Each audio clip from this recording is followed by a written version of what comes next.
Stocks stay range as the crucial meeting of the GST Council on rate rationalization kicks off. Metals shine with the index rising over 2.5%, IT and telecom drag. Indus Towers is set to piggyback on Airtel to foray into Africa, starting with Nigeria, Uganda and Zambia. The move to scale and diversify its business, while positive, will hit dividend payouts, a key concern for investors. Eternal's food delivery arm Zomato has upped platform fee for orders by 2 rupees to 12 rupees ahead of the festive season. Analysts see the move as modestly positive, as some of it may trickle to delivery partners. The key concern remains competition from Rapido. IPO-bound urban company tells CNBC TV18 the Indian home services market could be worth $97 billion by 2030, up from $59 billion today. It expects operating leverage to drive up profitability as it scales. Two big policy issues grab the spotlight today, while the critical meeting of the GST Council kicks off to decide on rate rationalization with states firm on revenue protection. Commerce Minister Piyush Goyal holds out hope of clinching a trade deal with US by November.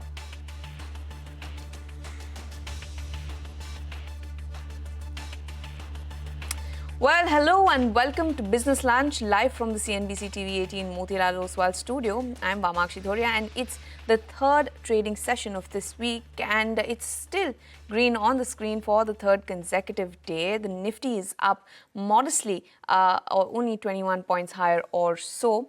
The mid-cap end of the market, though, is doing slightly better as compared to what the benchmark indices are doing. The mid-cap index is up almost 0.2%. Take a look at the Bank Nifty, because that is one index that has not been contributing at all to the Nifty. For now, it is flat. Just a couple of minutes ago, it was trading in the red. The advance decline ratio continues to be in favor of the advances for the third consecutive day. Now, if we take a look at some sector-specific moves, it's the metal index that is actually gaining momentum in trade today, up almost 2.6%. And the move is largely being led by Tata Steel, which is up almost 5%.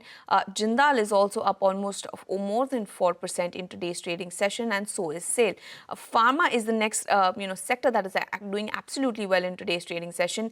Glenmark up almost 3%, Ajanta Pharma up almost 2%. But what's not doing well is the IT pack. No stocks from the IT index are gaining in today's trading session. Coforge is down almost 2%. LTI Mindtree also down almost 1.7%. But the key focus is on the GST Council meeting. It has started in New Delhi, and the opposition states have reiterated their demand for revenue protection. My colleague Timsi Jaipuria joins in with what she is picking up on the deliberation of the council. Timsi, over to you. Well, as you rightly said, we are right now outside Sushma Swaraj Bhavan. You can see the venue for 2 days critical GST Council meeting. And as we speak, just before the council started at 11 a.m., there was a key meeting between the opposition-ruled states to formulate their strategy. Very clear voices coming out of that opposition-ruled states meeting. They are in for the rate rationalization exercise, provided the centre gives them assurance on revenue protection. Centre gives them assurance on the rate cuts to be trickled down to the consumers. Key points here: how will the revenue protection come in?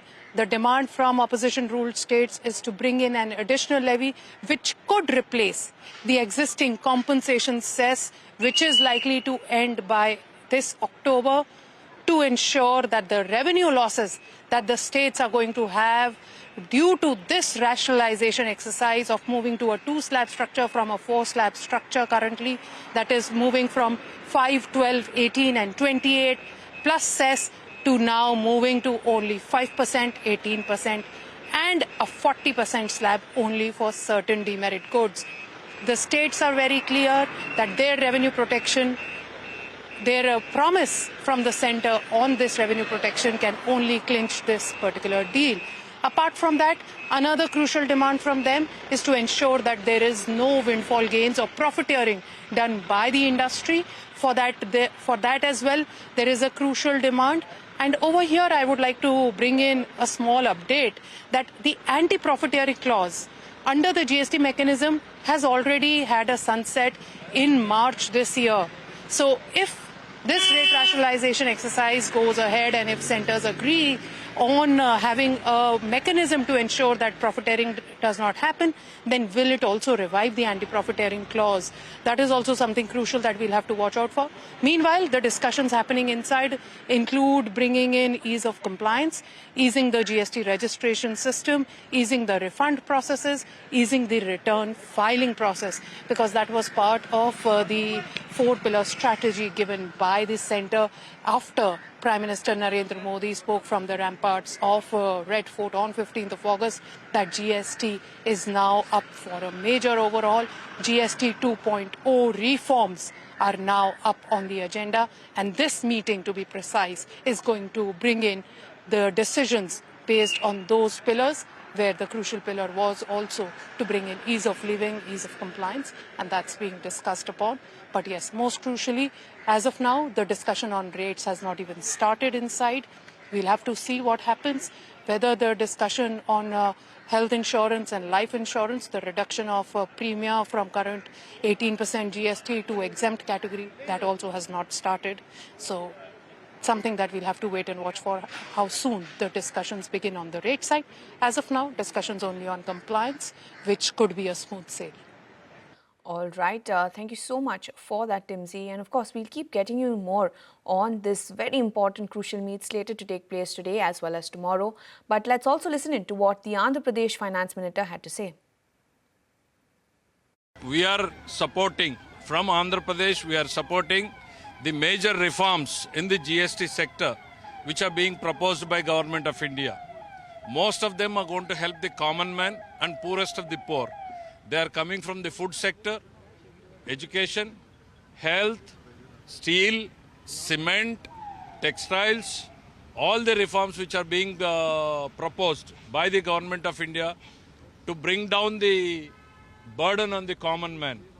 As a Telugu Desam Party, President Supremo, Mr. Sri Nara Chandrababu Naidu has taken a stand to support the reforms initiative. Well, moving on then, India's scorching 7.8% GDP print has raised some issue around the deflator. Now, this came days after many economists said that India's higher than expected GDP at 7.8% versus market estimate of 6.8% may have been because of the deflation method. Now, speaking to Lata Venkatesh, MOSPI Secretary Saurabh Garg said that the deflator has nil to negligible impact on the GDP calculation. Take a listen. Around 40% we use volume estimates, and therefore we are first calculating the real GDP and we inflate that to get the nominal GDP. In the balance, we deflate it. Now, what is the deflator that we use? It's not that we use the entire CPI or the entire WPI number that you see. In the CPI, if you notice, we have a number of sectoral indicators. We have for housing, we have for education, we have for health, and similarly on the WPI side also we have inflators for manufacturing and other goods. Now the question that has been worrying a lot of people is why did we use such a low deflator? And that's a function of the actual inflation rates in the first quarter. So, and that's a direct result of the number of fiscal and monetary policies of the government. Well, let's move on to the commodity space then. Metal prices have seen a strong surge this week as China pledges expansionary fiscal as well as monetary policies, resulting in copper and zinc hitting one-month highs. We in fact spoke to Citi Global's head of commodities, Max Slayton, who is very bullish on aluminum as well as copper prices. Take a look. Worst of the tariff impact on growth and inflation is past. So we're kind of rolling cautious on base metals near term, but very, very bullish on, in particular, aluminium, but also copper on a 12 to 24 month view. So heading into the midterms and with lower interest rates globally, we do expect a pick up in global growth. They've got a lot of exposure to decarbonization as well as AI and data center related demand. And they have practically no supply growth, these markets, copper and aluminium. So they're set up for when the global economy turns, they're set up for super bullish markets. Copper, you can be talking about on that kind of time frame, $11,000 to $12,000. Aluminium, you can be talking about easily $3,000 plus. Well, as we slip into a very short break, here is a look at Maruti's new SUV called the Victoris, unveiled a short while back. Victoris has modern digital features including Alexa auto integration. Now, other features include a Dolby Atmos surround sound system, 8-way adjustable, ventilated front seats, a sunroof, and a 60-watt fast charging support. The car will be offered in 10 color options.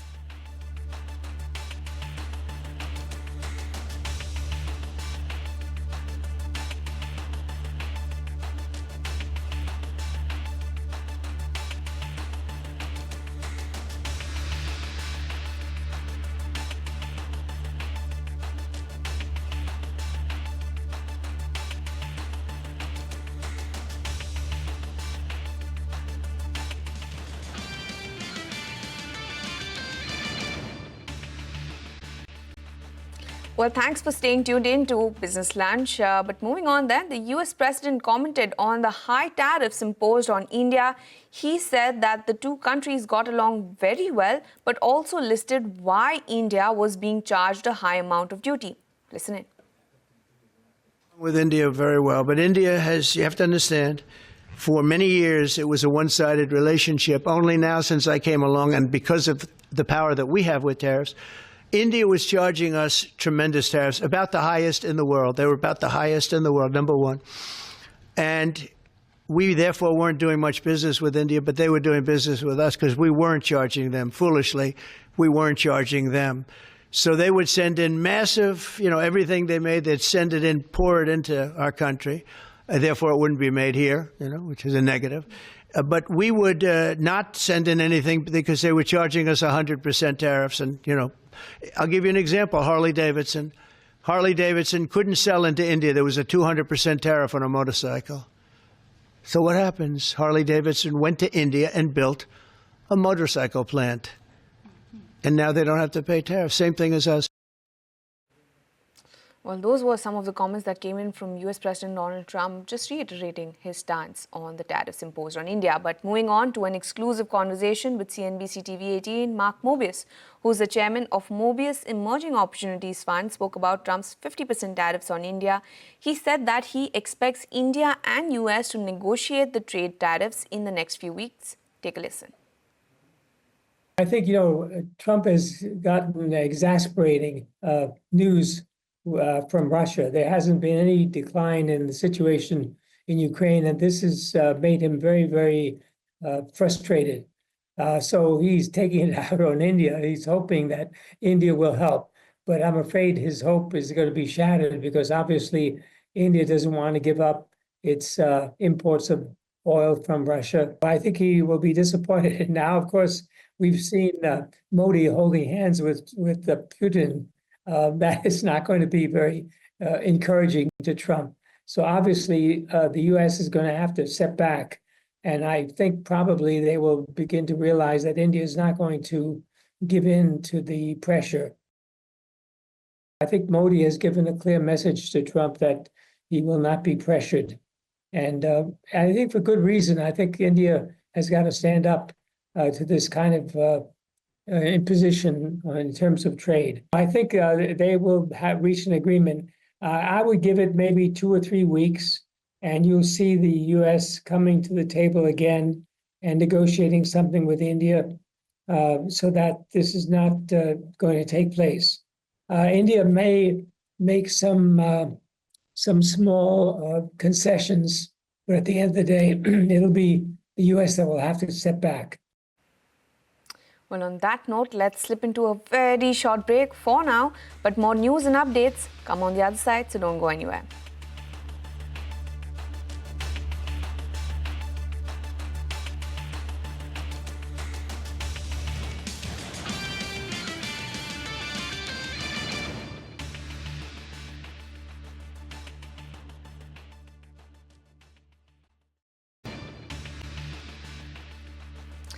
Welcome back. You're watching Business Lunch on CNBC TV18. Now at the Motilal Oswal Annual Global Investors Conference, my colleague Surbhi Upadhyay caught up with MMRDA Commissioner Sanjay Mukherjee. Here's what he had to say on the recent monorail mishap in Mumbai and the corrective steps that the authorities have taken since. Monorail is not used much, and the monorail makes a loss every year. On that particular fateful day, when the railway line stopped, the monorail was working and the metro lines were working. And I would like to say that the metro and the mono, if they were having the appropriate number of passengers that they would have to, that they can carry, then it would have had that. In the case of the metro, the number of passengers was same as what it has a carrying capacity. Okay. So the metro has not stopped even for a minute. The mono stopped because there was a severe overload. We will introduce better access control because, see, we never expected that this kind of crowd will come, and we will introduce better access control. We have now made an expert committee. That expert committee has 2 people from MMRDA, 2 independent experts, and one of them is from the IIT. So this expert committee will give us the suggestions, but essentially access control will have to be very properly put. We will also introduce new trains. That is something which we will do. And we will increase the monorail service. So we will be completing the metro projects which are in the next 2 years, 2 to 2.5 years, we will be completing the metro projects which are being constructed at this phase. I think that is going to be the biggest thing. Secondly, we will also be completing the road projects that are being constructed at this particular point of time. We will be, in fact, building a vast network of roads in Thane district, which is highly congested. We will be building a vast network of roads in Laggards district, which is also getting congested. We would be building a new city. We would commence the development of Tisri Mumbai, the Mumbai 3.0.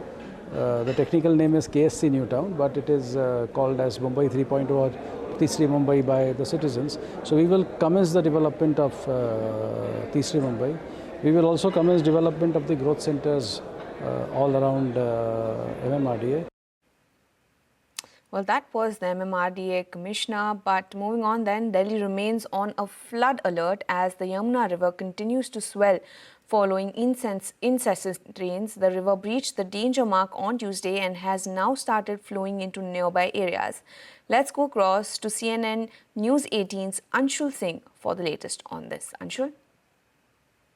Yamuna continues to flow over the danger mark out here in the national capital, which means that all the low-lying areas across the national capital are being flooded with the water that is coming in from Yamuna. Currently at this location at which I am standing, the amount of water that you are seeing behind me clearly speaks a story for itself.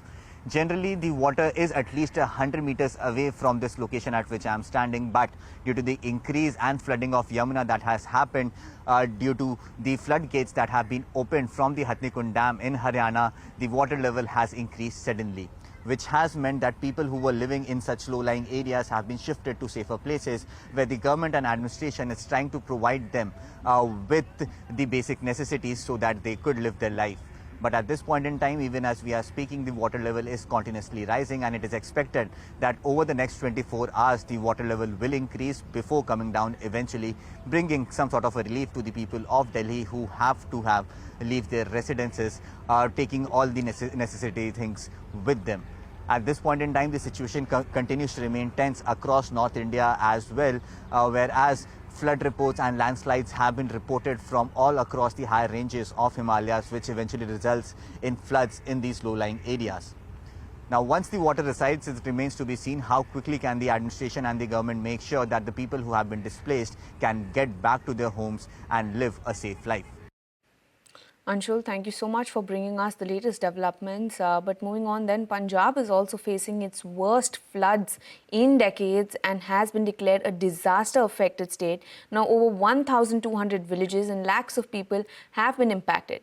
Heavy monsoon rains coupled with the release of water from dams have caused extensive flooding in many districts. Now, at present, about 3.7 lakh acres, of farmland remain submerged underwater. With that, that's all the action we have on this edition of Business Lunch. We're leaving you with the Nifty trading with a gain of almost 30 points. Don't go anywhere. Midcap Radar takes the action forward.